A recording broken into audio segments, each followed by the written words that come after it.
세상에서 가장 강력한 오리 을지문덕.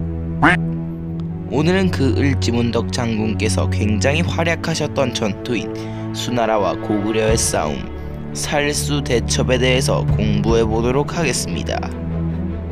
오늘도 역시나 굉장히 흥미로울 겁니다. 그럼 가슴 부여잡으시고 따라오세요.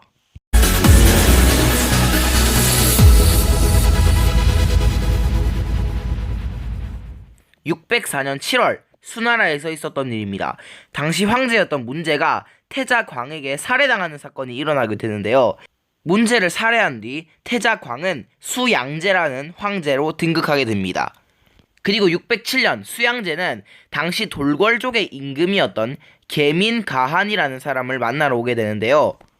그런데 우연히도 그 자리에는 고구려 사신이 있었습니다. 그래서 수양제는 고구려 사신에게 고구려 왕은 즉시 입조하라 라는 말을 전하게 합니다.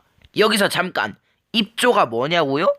입조란 들어가서 조회하다, 왕에게 머리를 숙이라는 말이었습니다. 즉 수나라를 섬기라는 압박이었지요. 이 말을 전해들은 당시 고구려의 왕 영양왕은 내가 왜? 라는 식으로 입조 거부 의사를 밝히게 됩니다. 그리고 이 말을 들은 수양제, 분노를 감추지 못하고 고구려로 침공하겠다는 의사를 밝히게 됩니다.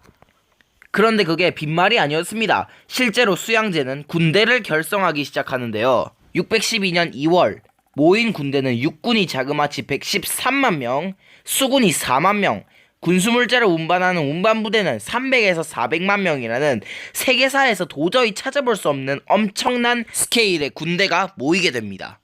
그 스케일이 어느 정도였냐면 아까 113만 정도 된다 했던 그 육군의 스케일만 해도 모든 육군이 같은 거리만 움직이는데도 자그마치 40일이나 걸렸고요. 모든 육군의 거리만 해도 960리, 자그마치 377km, 약 부산에서 서울까지의 거리였습니다. 자, 이렇게 엄청난 기세로 달려온 수나라군은 단 이틀 만에 요동성을 완벽하게 포위하게 됩니다. 자, 그런데 여기서 굉장히 재미있는 사실이 하나 발견되는데요. 바로 수나라군이 이틀 만에 요동성을 포위해놓고도 몇 달이 지나도록 함락을 못 시켰던 겁니다. 자, 그럼 그 엄청난 숫자의 군대가 왜 함락시키지 못했던 것일까요?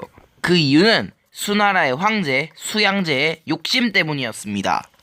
당시 수양제는 모든 상황을 자신에게 밝히고 자신의 허락을 받은 뒤에 모든 행동을 하라고 지시했는데요. 그러니까 아무리 요동성을 포위해도 고구려가 거짓 항복을 하게 되면 그 항복했다는 사실을 알리려고 가는 시간이 걸리지 않습니까?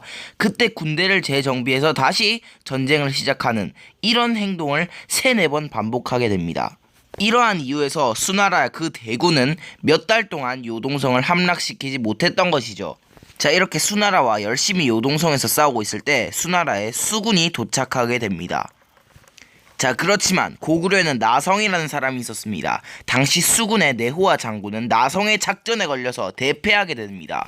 당시 나성의 작전은 빈절에 군사를 매복시켜놓고 공격을 하는 거였죠. 자, 이렇게 수군은 대패하면서 이도 저도 못하고 안절부절하고 옆에서는 수군수군 거리는 걸 듣고 있을 수밖에 없었죠. 자, 이렇게 생각보다 고구려가 굉장히 강하다는 걸 깨달은 수나라는 짧을 줄 알았던 전쟁이 굉장히 길어지게 되자 다소 급한 마음으로 두 번째 작전을 실행합니다. 두 번째 작전은 바로 요동성이 아닌 평양성을 노린다는 것이었죠.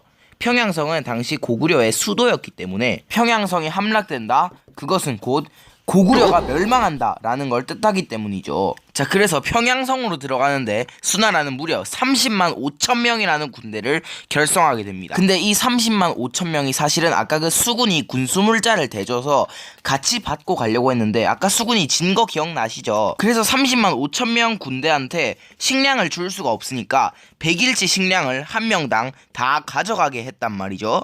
자, 그래서 이 30만 5천 명 군대는 전쟁을 하기도 전에 식량을 들고 간다고 온 힘을 다 썼고요. 너무 무거운 나머지 땅에 버리기도 하고 묻기도 했습니다. 물론 식량도 떨어졌고 그에 따라 사기도 떨어졌습니다. 자, 이런 수나라군의 상황을 모두 알고 있었던 을지문덕 장군. 을지문덕 장군께서는 이 모든 상황을 알고 있었기 때문에 사기가 떨어졌으니 적이 더 안심할 수 있도록 거짓 항복을 하자라고 이야기를 합니다. 자, 그렇게 을지문덕 장군께서는 거짓 항복을 하시고요. 자, 그리고 수나라는 이 거짓 항복에 대해서 두 가지 반응으로 갈리는데요. 바로 이 거짓 항복을 받아주고 철수를 할 것인가, 아니면 계속해서 전쟁을 할 것인가였는데 전쟁을 하자는 편이 이기게 됩니다. 하지만 을지문덕 장군께서는 뜻을 굽히지 않고 상대방이 계속해서 안심하도록 7번 전쟁을 해서 7번 다 지는 작전을 펼치게 됩니다. 자, 상황이 이쯤 되니까 적장 우중문도 조금씩 안심을 하기 시작하는데요.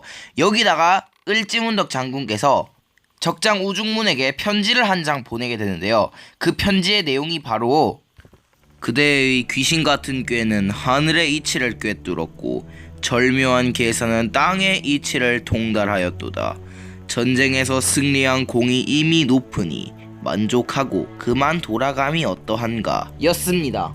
또한 우중문이 군대를 철수시키면 고구려의 왕인 영양왕과 함께 수양제를 만나러 가겠다라고 제안까지 하게 되죠.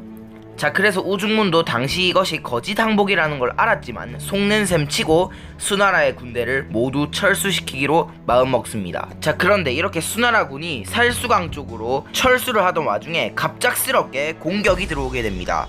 바로 고구려군이 후방에서 공격을 한 것이었죠. 깜짝 놀란 수나라군은 헐레벌떡 살수강 쪽으로 뛰쳐들어가고요. 두 번째 공격이 시작되었습니다. 수나라군이 살수에 다다르자 고구려군은 총공격을 펼치기 시작합니다.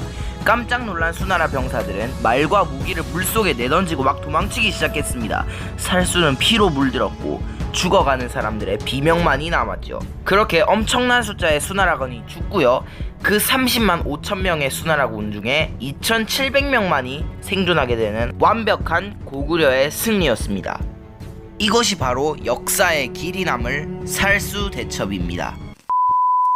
네, 이렇게 오늘은 을지문덕 장군의 최고의 승리였던 살수대첩에 대해서 알아봤는데요. 오늘 영상도 유익하셨다면 꼭 구독과 좋아요를 눌러주세요. 언제나 저에게 힘이 된다는 거. 네, 저는 그러면 다음 영상에는 조금 더 유익한 영상으로 찾아뵙도록 하겠습니다. 그럼 모두 빠이!